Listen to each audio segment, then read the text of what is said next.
Good morning, it's James. Hey, I hope this message finds you and your loved ones peaceful, thriving, and very well.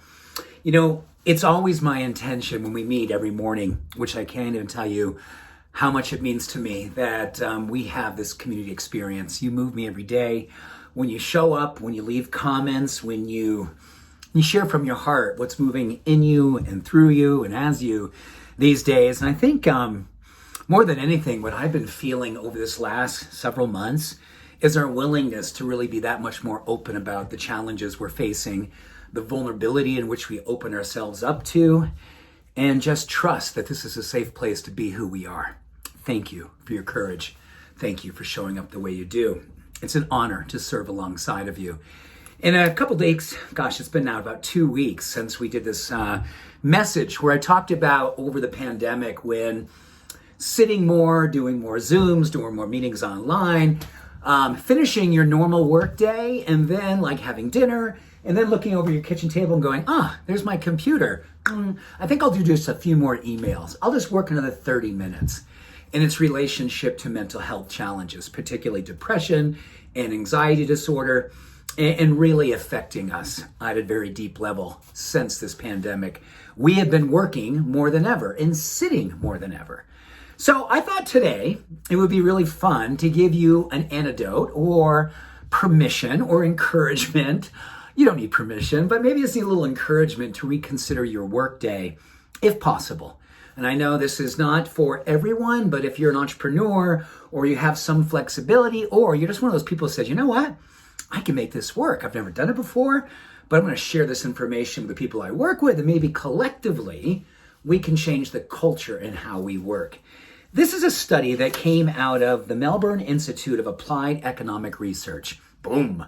Right? It's like Melbourne Institute of Applied Economic Research. Sounds really official, and it is. It's one of the more foremost think tanks for economics in relationship to work, life, productivity, and things like that. So they did a study on several thousand people all over the world, and they were trying to figure out what is the best window of work. How many hours should we be working in relationship to our mind, our emotions, our brain in terms of inflammation, and just keeping us in a space where we're very productive, but we don't cross over into inflammation where memory challenges, mental health challenge, emotional challenges, they all ride on the other side of this fine line. So this is very interesting. In their research, they found out working 40 or more hours a week, which is pretty much, hello? Who's not doing that? Oh my gosh, direct relationship to cognitive decline over time. Cognitive decline over time. This is all based on inflammation. If we're just stressing and working and, just not putting ourselves out of that human doing relationship. 40 hours. Interesting enough. Less than 25 hours, same thing. You might be thinking, as I did, wow, what do you mean? And I think that comes down to purpose. When you look at Harvard's research on people who live long and strong, the ones who have the lowest incidence of Alzheimer's, they are people who are doing things throughout the day. Not like all day, like this kind of thing, but they're in the garden, they're taking a walk, then they're working, and then they're taking breaks, and there's a beautiful ebb and flow to their work time. And what they found out, someone who works at 25 hours a week, that's kind of the window. 25 hours, 5 hours a week, 5 days a week, zero cognitive decline over time in their research. That is really cool, right? I mean, my gosh.